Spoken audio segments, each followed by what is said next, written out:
स्वार्थ के, स्वार्थ के परमार्थ के सारथी बन ले जहां, सिर किसन भारत पार्थ के। हर दिशा में शब्द गूंजन, साच सार्थक सर्वथा। हर दिशा में शब्द गूंजन।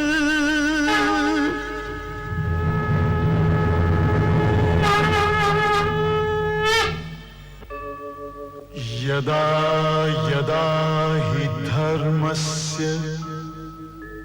ग्लानिर्भवति भारत, अभ्युत्थानम् अधर्मस्य तदात्मानं सृजाम्यहम्। परित्राणाय साधूनां विनाशाय च दुष्कृतां, धर्म संस्थापनार्थाय संभवामि युगे युगे। साच तो यह भीष्म कि शत्रु आक्रमण कर चुकल बा। उके है माई? तो हर प्रतिज्ञा माई, तू कुरुवंश के सेवा और सुरक्षा के वचन दे ले रहनु स्वर्गीय पिता महाराज के। तो ओह वचन के पालन खातिर कुरुवंश की आवश्यकता हुई। जब कुरुवंश ना रही तो सेवा के कर करबा, रक्षा के कर करबा।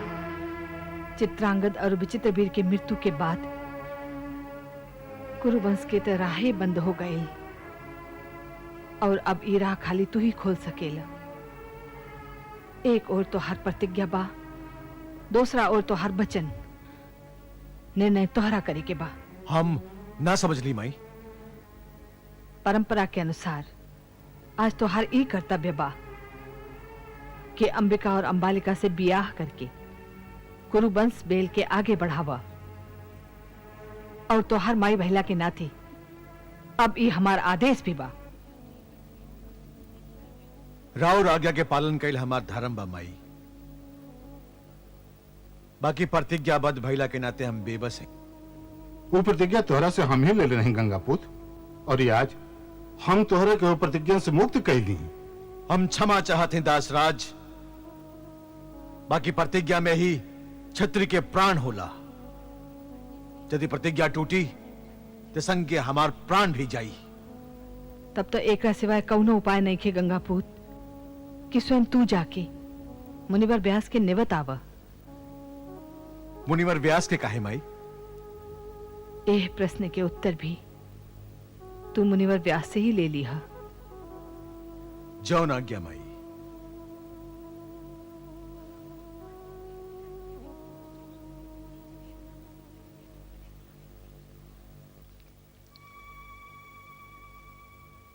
भीष्म सत्यवती से ठीके कहले रहन कि हस्तिनापुर आपन कुल प्रश्न लेके हमरा भिरी आ जाए। कहे कि सब प्रश्न के उत्तर खाली हम जानत हैं। बाकी उत्तर जाने और उत्तर देवे में बड़ा अंतर होला। जौना प्रश्न के उत्तर पर भविष्य के अधिकार बा, यदि हम ओह प्रश्न के उत्तर आज दे दी त जिंदगी के बहाव रुक जाई। ऐसे अपना प्रश्न के साथे सत्यवती के ही जूझे देत हैं।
गंगापुत भीष्म आइल बाड़न, उनका के आदर से ले आवा। जाऊं ना क्या गुरुदेव?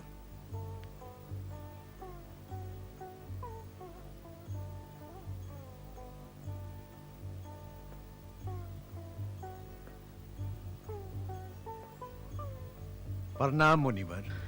हम जानत हैं तू एहिजा काहे अइला गंगापुत। तो फिर का आज्ञा है मुनिवर? राजमाता सत्यवती तोहार माई ना है, यही से तू उनकर कहल ना मनला। कौनो बचन माई और ई मातृभूमि से बड़ा ना हो सके गंगापुत। ई निर्णय तो वचनबद्ध होखे वाला के ही लेवे के चाहिए ना मुनिवर। हाँ, हम अपन सीमा पार कर गेल रही गंगापुत। बाकी साच ये बा कि राजमाता सत्यवती तोहार माई ना है, यही कारण तू उनकर कहल ना मनला। बाकी वो हमार माई है। राउर माई मुनिवर? हाँ,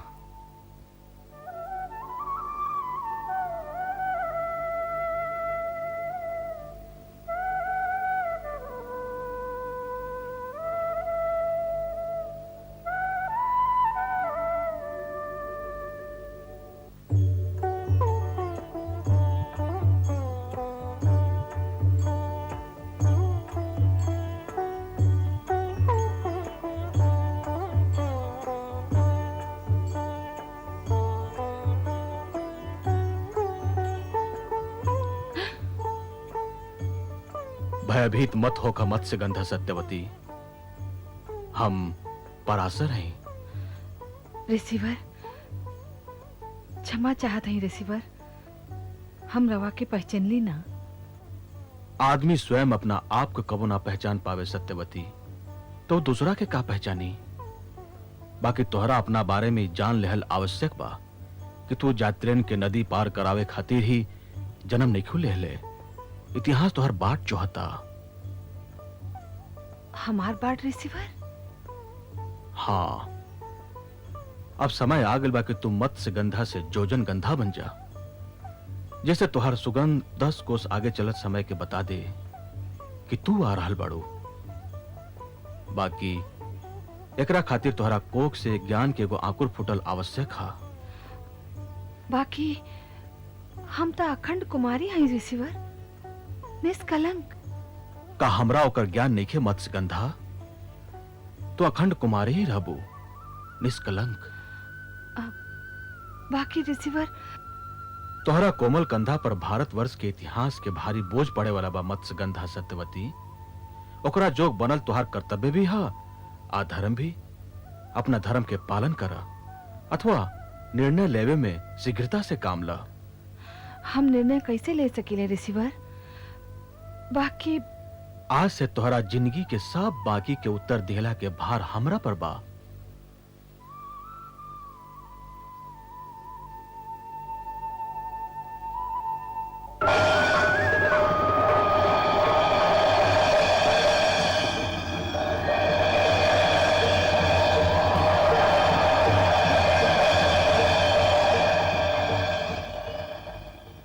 महर्षि पराशर के कृपा से माता सत्यवती हमरा के जन्म देली, और यही कारण से उनका आज्ञा के पालन कैल हमार परम धर्म बन जाता। चला गंगापुत।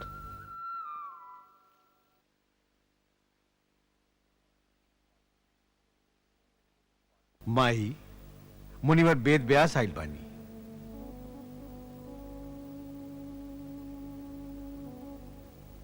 आई मुनिवर। प्रणाम माई। का आदेश बा माई? आवा।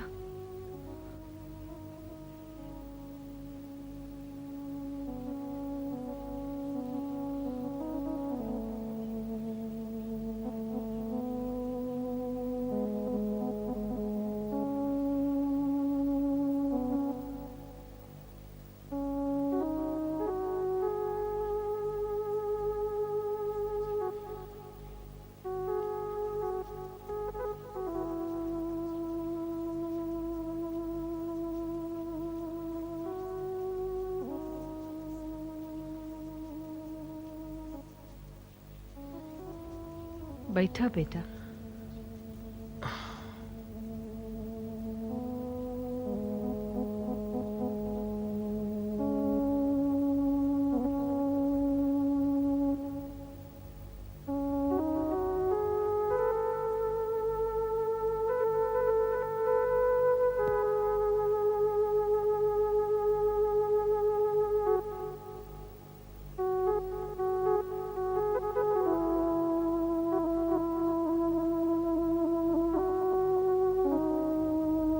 चिंता के कारण माई?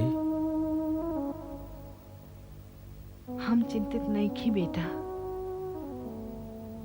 हमरा ई नहीं के पता कि हमरा तोहरा से जे कुछ कहे के बा वो सब कौनो माई अपना बेटा से कैसे कहे। पिताजी तो रवा से यह कहले रही न माई कि रवा कंधा पर इतिहास के बोझ पड़े वाला बा। हम सब जानत हैं माई, हो सकता वो बोझ के ज्ञान अब रवा के होत हुई।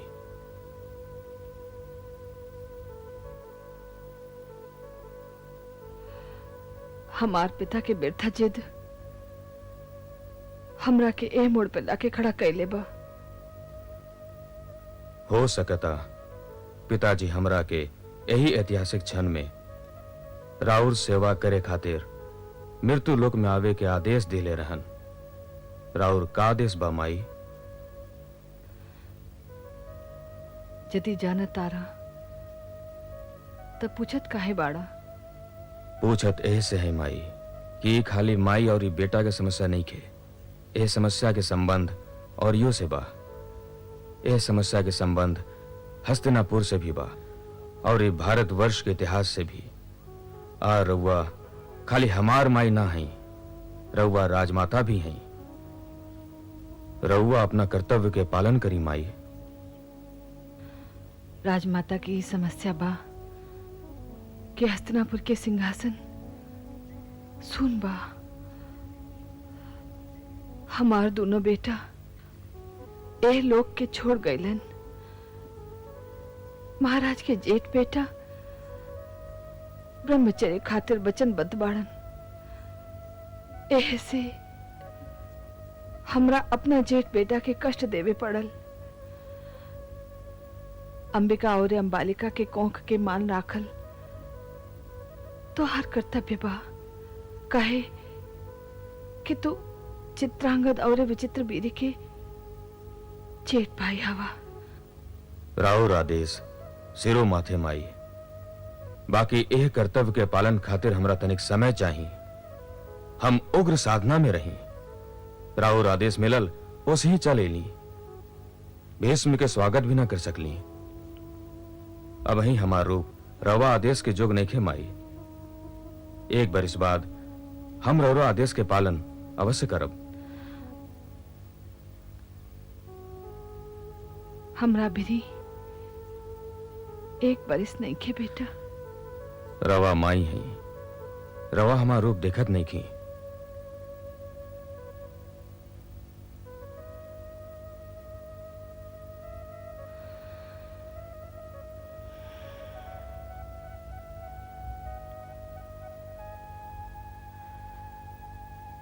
माई के आदेश बा कि तू अपना कर्तव्य के पालन करा।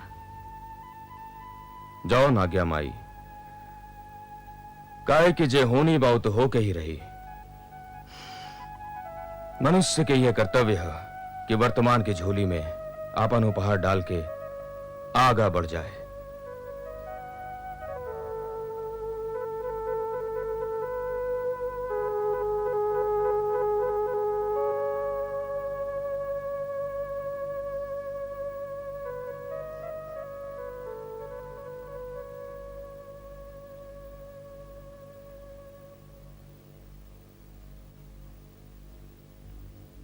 माताजी,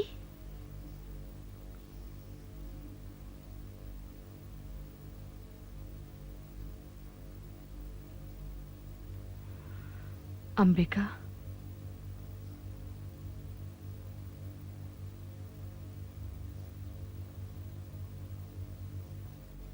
रवा काहे कष्ट कैली माताजी? हमरा के बुला लेले रही थी। ना बेटी, ई बोला के कहे वाली बात ना है, ई आके कहे वाली बात है। बैठ जा बेटी। बेटी, तोहरा जिंदगी में फागुन आवे से पहले ही पतझड़ डेरा डाल देलस।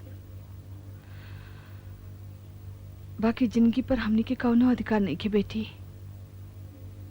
ऋतु हमरा बस में नहीं के। ई मृत्यु लोक एगो परीक्षा घर लेखा है। परीक्षा देला के बाद निकल जाए पड़ेला। तो हर ई कड़ा परीक्षा बाकी बा बेटी। आदेश दी ही माता जी। प्रश्न हमरा आदेश देवे के नहीं खे। प्रश्न बा तोहरा समर्पण के। रीति ई कहता कि यदि पति अपन कौनो कर्तव्य के पालन कैले बिना चल जाए तो चाहे वाली पत्नी के ई कर्तव्य हो जाला कि वो अपना पति के ओह कर्तव्य के पालन करे। हमार बेटा विचित्र वीर के ई कर्तव्य रहे कि वो मृत्यु लोक छोड़े से पहले हस्तिनापुर के ओकर युवराज दे देहतन। बाकी जिंदगी के सरधा कच्चा निकलल। अब ये तो हर कर्तव्य बा कि तू हस्तिनापुर के ओकर युवराज दा।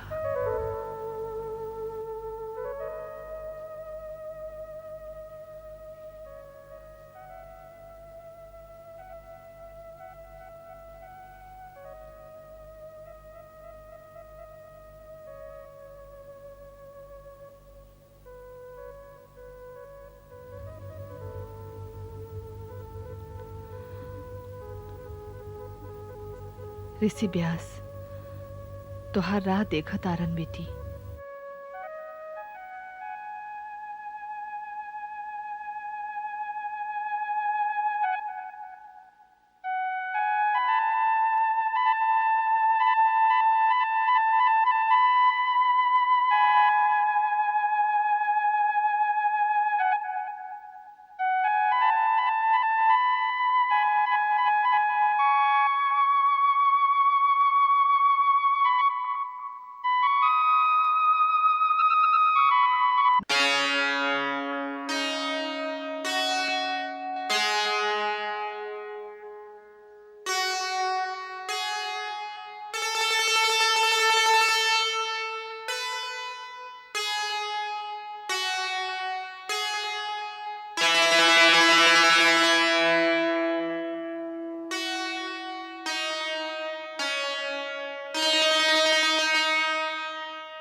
प्रणाम माई।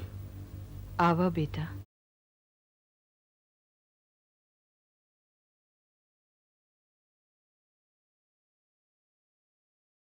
दुखी लागत आरा। जी माई। कारण कारण हुए माई ओए भैल जेकर हमरा डर रहे, यही से हम रउआ से एक बरिस के समय मंगले रही। अंबिका हमरा के देखते डरा गेली, वो अपन आंख मूंद लेली। परिणाम ये हुई कि वो एगो ज्योतिहीन लड़का के जन्म दी है।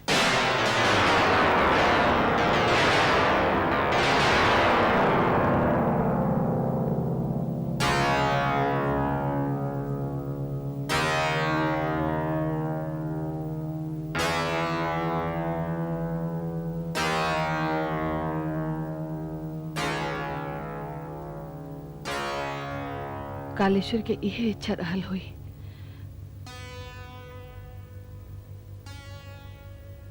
हम अंबालिका के समझाते।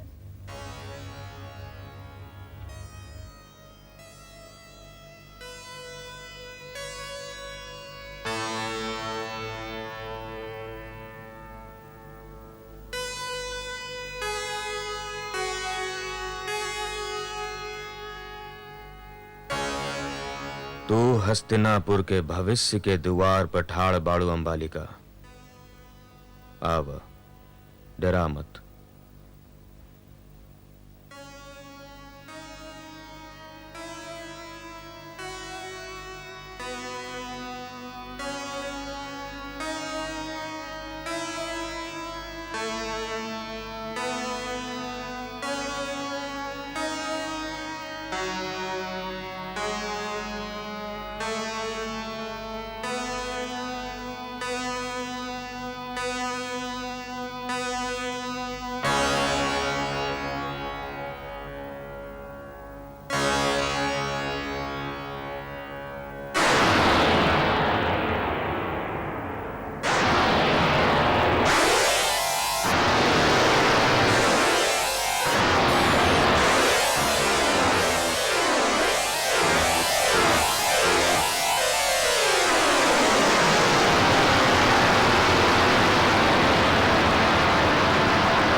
हम का करती माई, काल हमरा बस में नहीं खे। अंबालिका आंख त ना मुदली, बाकी डरे उनकर रंग उड़ गईल। उनकर बेटा के स्वास्थ्य ठीक ना रही।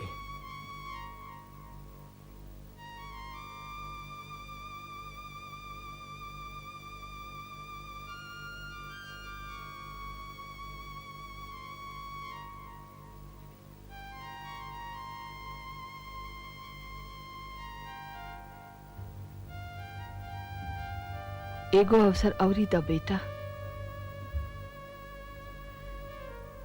माताजी चाहे जे कहस, हमरा नहीं के जाए के ऋषि के कक्ष में। तू चल जा। ना बाबा, अब के हम गईली तो डरे हमार प्राणे छूट जाई। ना दीदी, हम ना जाए ऋषि का लगे, हम ना जाए ऋषि का कक्ष में। बाकी माताजी के आदेश का कहा हुई? वह तो हम सोचत रही, बाकी हम ना जाए ऋषि के कक्ष में, हम ना जाए।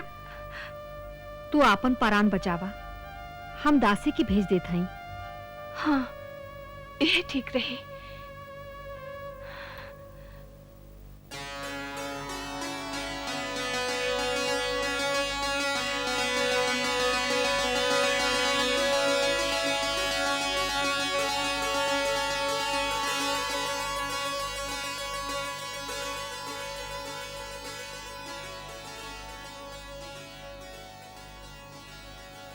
का दासी भेज देली? हाँ माई, और यू दासी पुत बड़ा विद्वान होई, और ये जब ले ये मृत्यु लोक है, मानव जातियों का नाव आदर से लेत रही। और ये जवन दू राजकुमार की उस सेवा करी, उनकर इतिहास में आपन आपन स्थान रही, आपन नाम रही। हस्तिनापुर तोहरा आशीर्वाद के सदा ऋणी रही बेटा।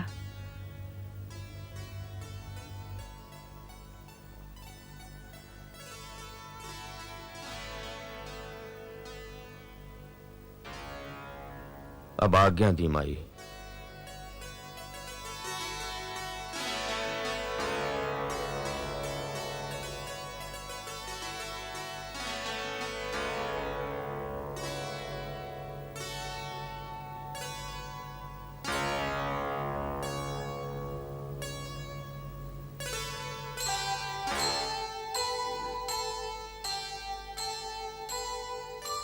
सब ही के देखें सदा मालिक एक समान, जस करनी जे कर रहे तस देले भगवान, तस देले भगवान। सतरज तम ई तीन गुण, जही में जवन प्रधान, जननी के जस भावना तस होवै संतान, तस होवै संतान।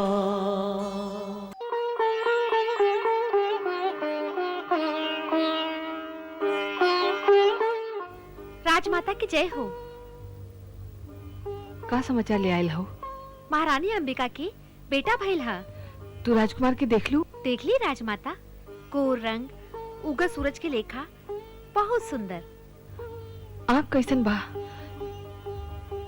बताव, आप कैसन बा? हे भगवान, राजवैद देखलन? का कहले राजवैद? देखलन राजवैद? का कहले राजवैद?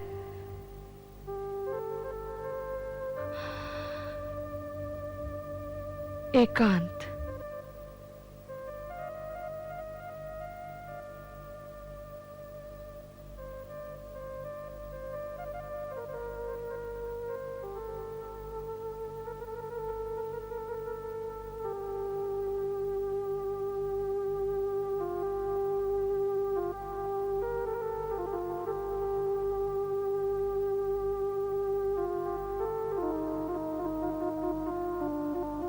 राजमाता की जय हो। कहा का समाचार ले आयल हो? महारानी अंबालिका के यहाँ राजकुमार जन्मलन है। राजवैद राजकुमार के देख ले? देख ली राजमाता, राजकुमार बहुत ही गोर और चंद्रमा से भी बढ़ के। तोहार आंख सब कुछ बता दिलस। हमरा न जाने का हो गइल बा। जे जानत हई ओकरा जाने के फेर जतन करत हई। जैसे दासी भाग्य चक्र के धूरी बदल दी ही। जा हमरा के हस्तिनापुर के दुर्भाग्य का संगे अकेल छोड़ दो। हे भगवान, हमरा बाप के महत्वाकांक्षा के दंड कब ले चली? सत्यवती के क्षमा कर दा भगवान। हमरा बाप के करनी के दंड हस्तिनापुर काहे भोगे?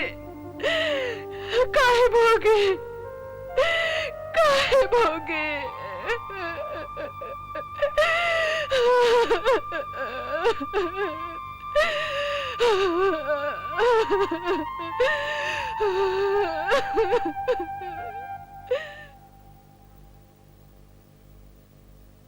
राजमाता की जय हो।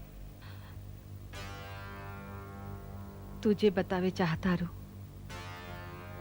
वो हम पहले से ही जानत हई। अंबिका के मुख्य दासी के यहाँ एगो स्वस्थ बेटा जन्म लेला साना। जी राजमाता, ओ दासी औरी ओकर लड़का के पूरा ध्यान रखल जाए।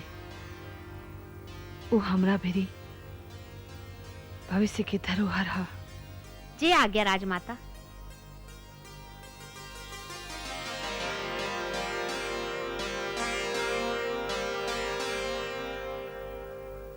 ऋषि व्यास के अपार कृपा से 3 राजकुमार जन्म लेहलन। उनकर भविष्यवाणी सांच निकसल। अंबिका के बेटा धृतराष्ट्र ज्योतिहीन जन्मलन।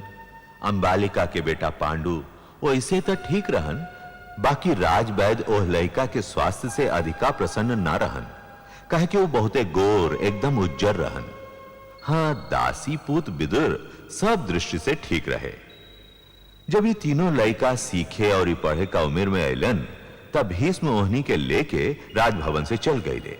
और जब वो उनका शिक्षा से संतुष्ट हो गए, तब अपना जवान शिष्यन के लेके राजभवन लौट अले, जैसे उनका लोक के राजमाता सत्यवती के भेंट कर सकस। आवा गंगापूत। प्रणाम माई। यही जा आवा, हमरा भेरी बैठा।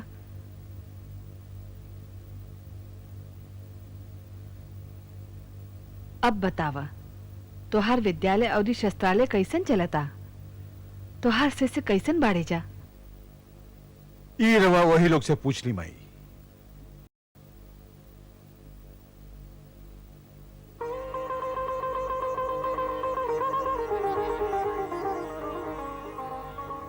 गुरु राजकुमारन के जय हो। हम विदुर के माई हैं। प्रणाम माई। प्रणाम माई। माई, माई, माई। आवा धृतराष्ट्र।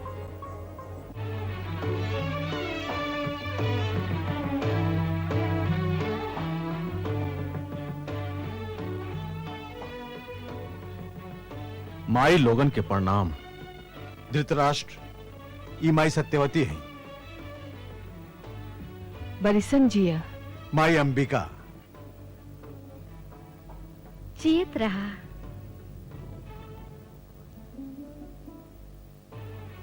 माई अंबालिका। जुग जुग जिया। आवा। यही जय विराजा। पांडु, आवा। आवा पांडु। दादी माता के प्रणाम। लाख बरिस जिया। माही के प्रणाम। जुग जुग जिया।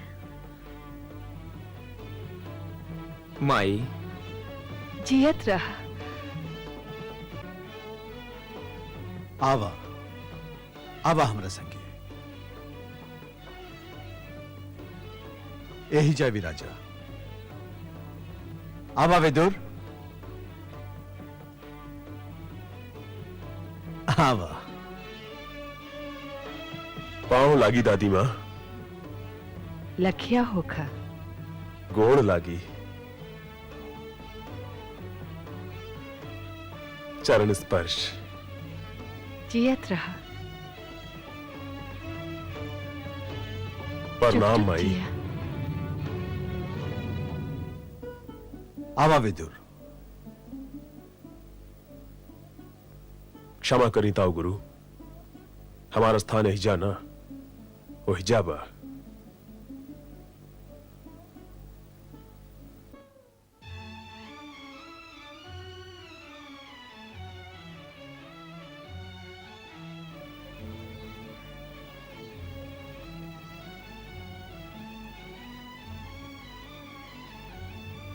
हाँ, कहा गंगापूत।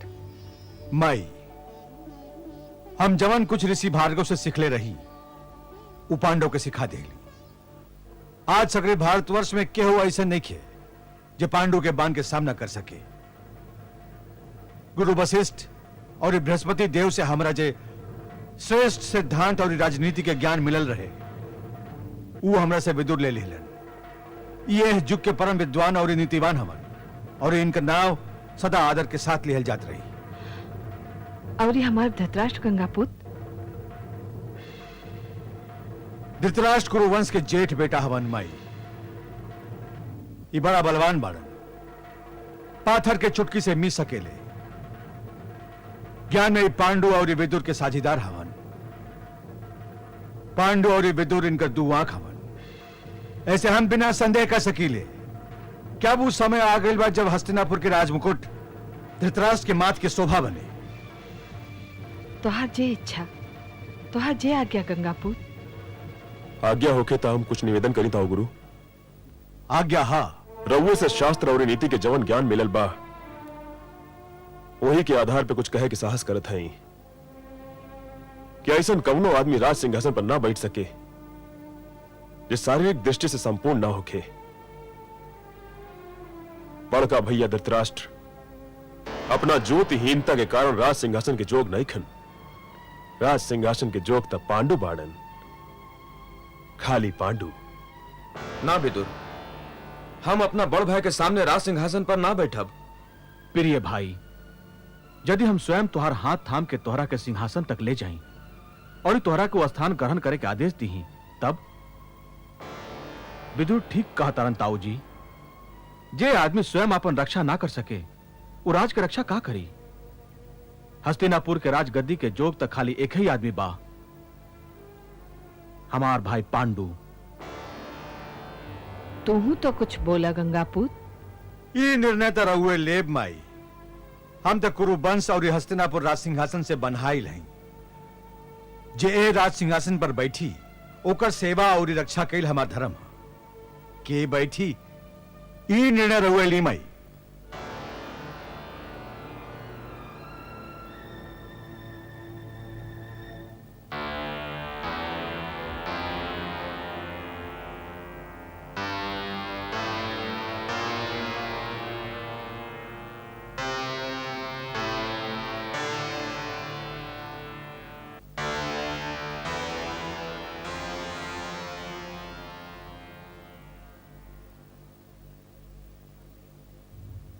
हस्तिनापुर नरेश पांडु के जय हो।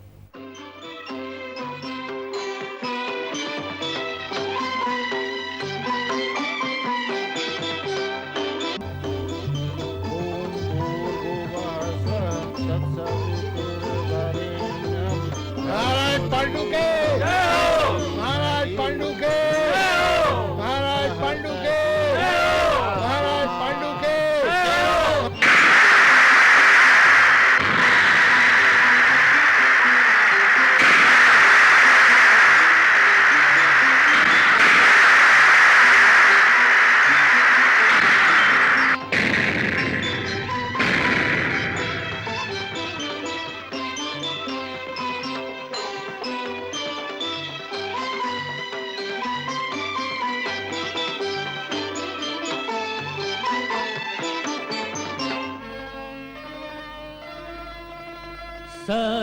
सत्यवती के साधना,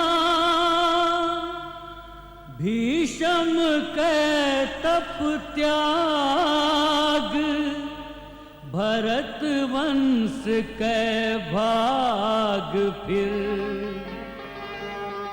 गैल जतन से जाग, धनुधारी गुरु भीष्म से पाई अगाध ज्ञान, चीर अनहरिया के उगल, फिर आकाश में चांद। सीख हम बीतल दिनन से नए जुग को करी स्वागत, करी स्वागत, करी स्वागत, करी स्वागत।